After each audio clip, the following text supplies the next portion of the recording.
Hi, this is Team Nuclear. From now on, I will explain about the fourth generation reactor currently under research and development.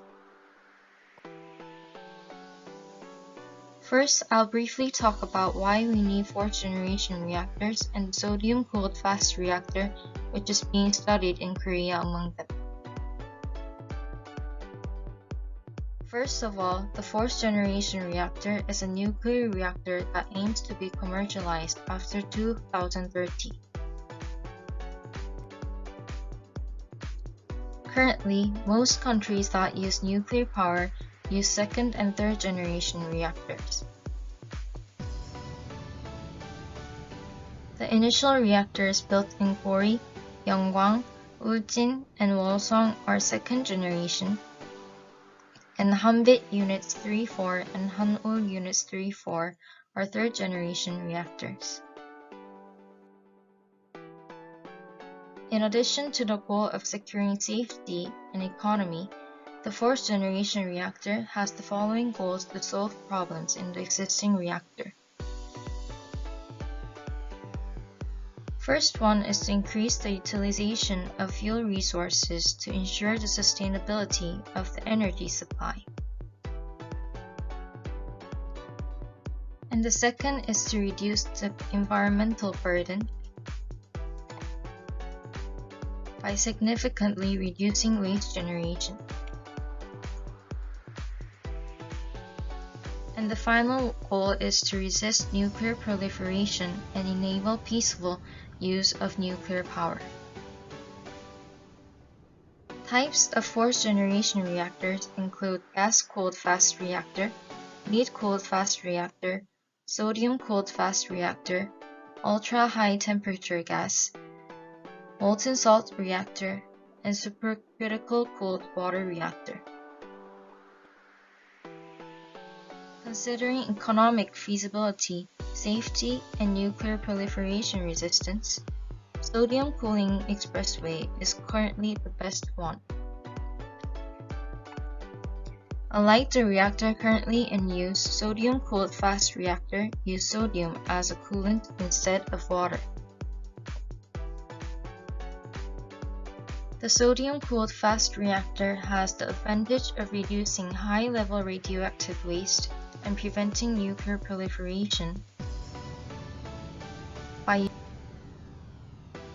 using long half-life, toxic nuclear species such as uranium-238 and plutonium, which could not be used as fuel in conventional reactors.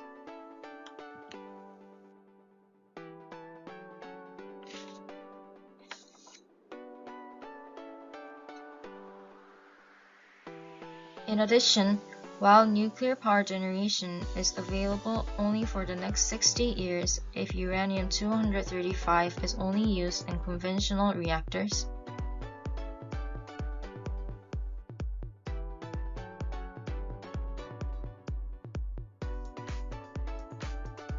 sodium-cooled reactor has an advantage of stable nuclear power generation after 2100 because we use uranium-238, which is rich in nature, as fuel.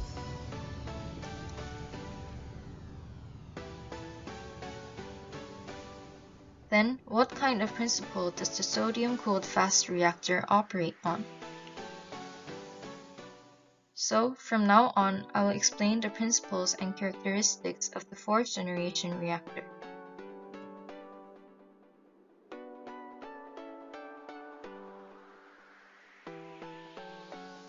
The fourth generation reactor refers to the 6 candidate reactors that we set out to be practical in 2030.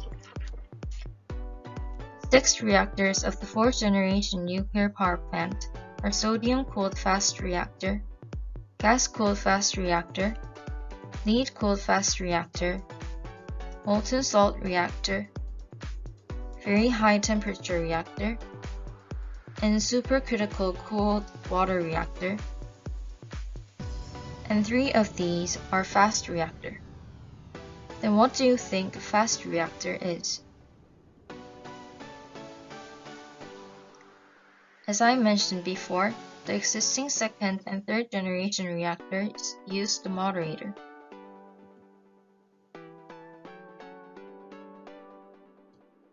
It is because if the moderator does not absorb some of the energy from the high-speed neutron,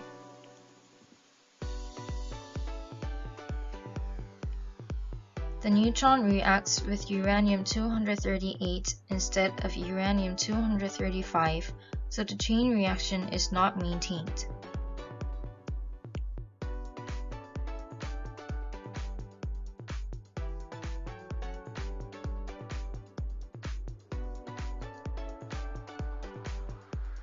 On the contrary, the fast reactor allows neutrons to react with uranium-238.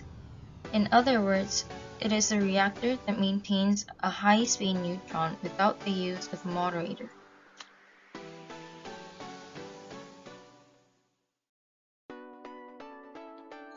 If this high-speed neutron maintains, it is absorbed by uranium-238 and is converted to plutonium-239. Then this plutonium-239 reacts with another neutron, causing fission.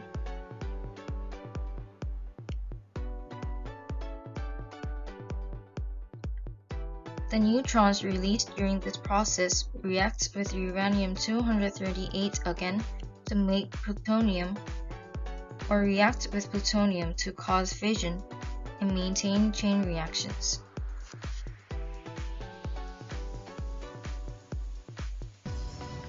To maintain this reaction, a coolant that is hot and does not characterize the moderator is required, and the reactor's name indicates which coolant is used.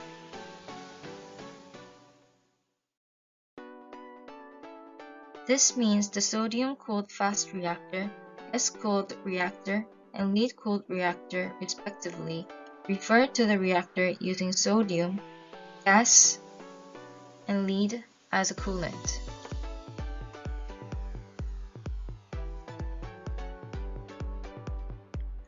In this video, we will focus on the sodium-cooled fast reactor, which is currently considered the most feasible among fourth-generation reactor candidates. Sodium-cooled reactor uses sodium as a coolant, as I mentioned before. If we change sodium into a familiar expression, it is natrium that we consume every day.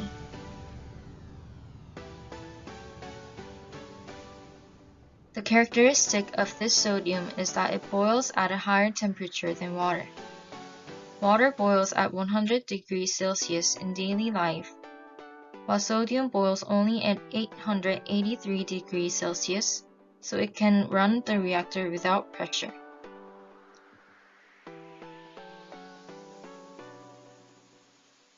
Sodium also delivers 140 times more heat than water,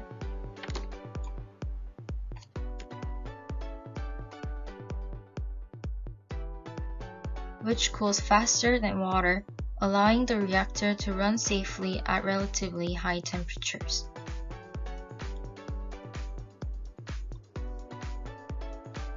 Next, let's look at the configuration of the sodium-cooled fast reactor. It has a more complex configuration than a pressurized water reactor, consisting of a primary system, an intermediate heat transfer system, and a secondary system.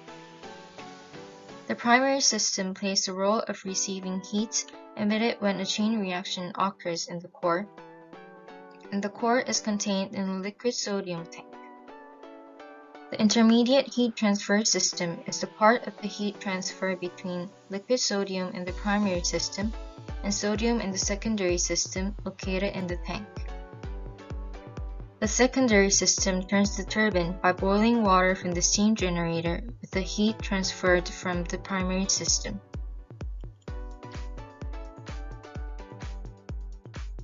The reason for this complicated process is that sodium causes a violent chemical reaction when it comes into contact with air or water.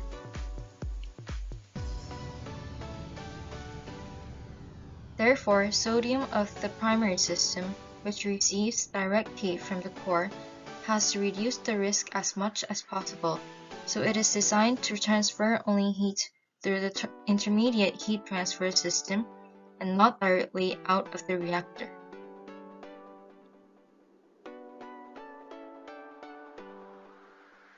So far, we've learned about fourth-generation reactors, especially the sodium-cooled fast reactor. In the next video, I'll talk about how far research and development of the fourth-generation reactor went now.